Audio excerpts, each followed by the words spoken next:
வணக்கம்.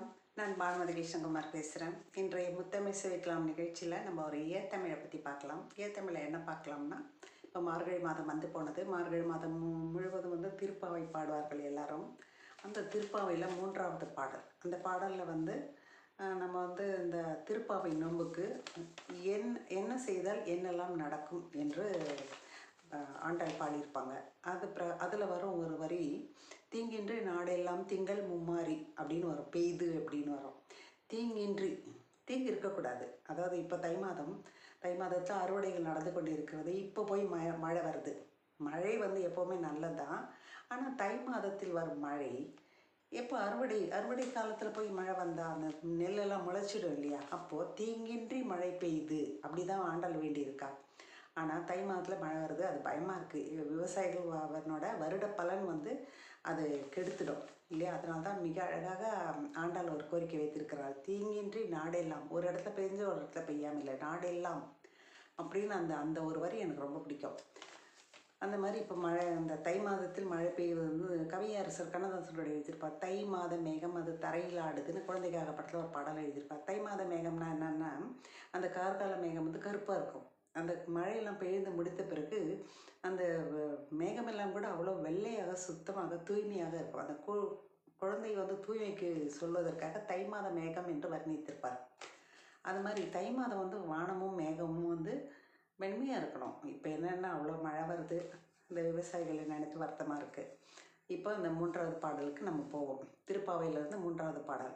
பாவை நோன்பு இருத்தல் என்பது வந்து சங்க காலம், தமிழ் காலத்திலேருந்தே அது இருக்குதுன்னு நான் ஒரு பாடல் கூட நான் சொல்லியிருக்கிறேன்.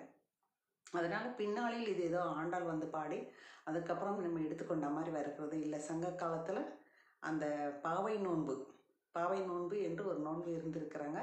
அதை வந்து அந்த பாவை நோன்பு முடித்த பிறகு பெண்கள் எல்லாம் எப்படி நெய் அது போன்ற பொருள்களை வைத்து வழி அதக்கி சாப்பிடுவார்களோ, ஆசை தீர அந்த விரதம் முடித்து, அதை மாதிரி அந்த ஆண் குரங்கு வந்து பெண் குரங்குக்கு வாயிலெல்லாம் வந்து அதக்கிட்டு வந்து இந்த கனியும் மீதி தின்பொருள்களும் அடக்கி கொண்டு வந்து பெண் குரங்குக்கு கொடுத்தது என்று ஒரு சங்ககால பாடல் இருக்கிறது. அதை நான் ஏற்கனவே சொல்லியிருக்கேன், அதை பார்த்தா தெரியும். அந்த மாதிரி பாவை நோன்பு ஏற்கனவே நம்மக்கிட்ட இருந்திருக்கு. இப்போ அந்த பாடலை படிக்கிறேன். ஓங்கி உலகளந்த உத்தமன் பேர் பாடி நாங்கள் நம் பாவைக்கு சாற்றி நீராடினா என்ன நடக்கும்? தீங்கின்றி நாடெல்லாம் திங்கள் மும்மாரி பெய்து ஓங்கு பெருஞ்சென்னல் ஊடு கயல் உகுல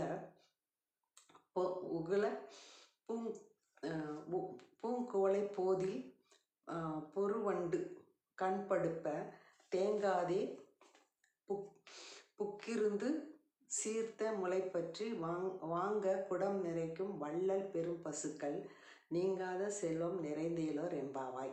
என்னெல்லாம் நடக்கும்னா, ஓங்கி உலகளந்த உத்தமன், ஏதாவது தசாவதாரத்திலேயே வந்து எல்லா கடவுளும் வந்து ஏதோ ஒரு வதத்தை செய்கிறார்கள். அப்படி வதத்தை செய்யும் போது இந்த வாமன அவதாரம் மட்டும்தான் எந்த கருவியும் இல்லாமல் பாதத்தினால அமுக்கி அந்த மகாபலி அரசனை பாதாள லோகத்துக்கு தள்ளிவிடுவதாக வரும்.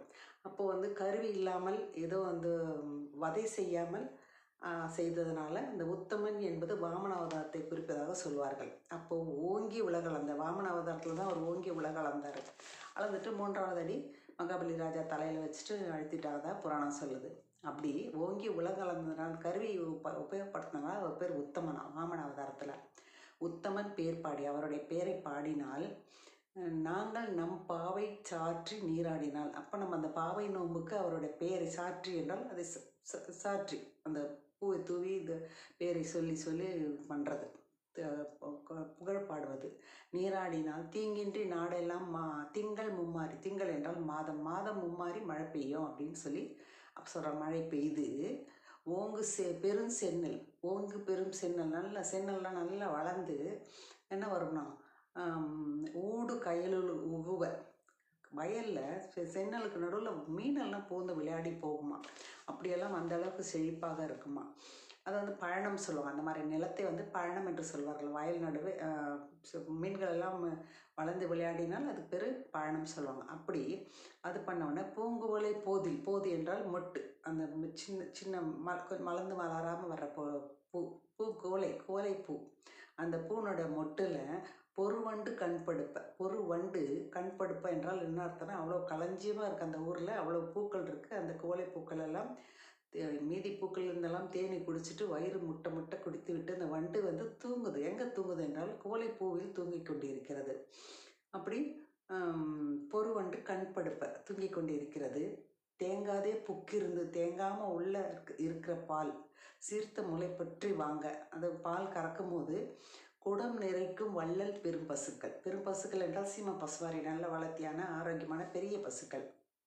மங்கம் குடை நிறுத்த வள்ளல் பெரும் பசுக்கள் நீங்காத செல்வம் நிறைந்தேலோ ரெம்பாவாய். இந்த மாதிரி எல்லா இடத்துலையும் ஒரு பக்கம் நெல் விளைஞ்சிருக்கும், ஒரு பக்கம் மீன்கள் அங்கே அந்த வயலை விளையாடி கொண்டு இருக்கும், ஒரு பக்கம் வந்து தேனெல்லாம் வண்டு ரொம்ப குடிச்சுக்கிட்டு படுத்து கொண்டு இருக்கும், ஒரு பக்கம் வந்து பசுக்கள் எல்லாம் பால் வள்ளல் மாதிரி குடம் குடமாக பாலை கொடுத்து கொண்டிருக்கும். இவ்வளோ களஞ்சியமாக இவ்வளோ செழிப்போடு இருக்கும்.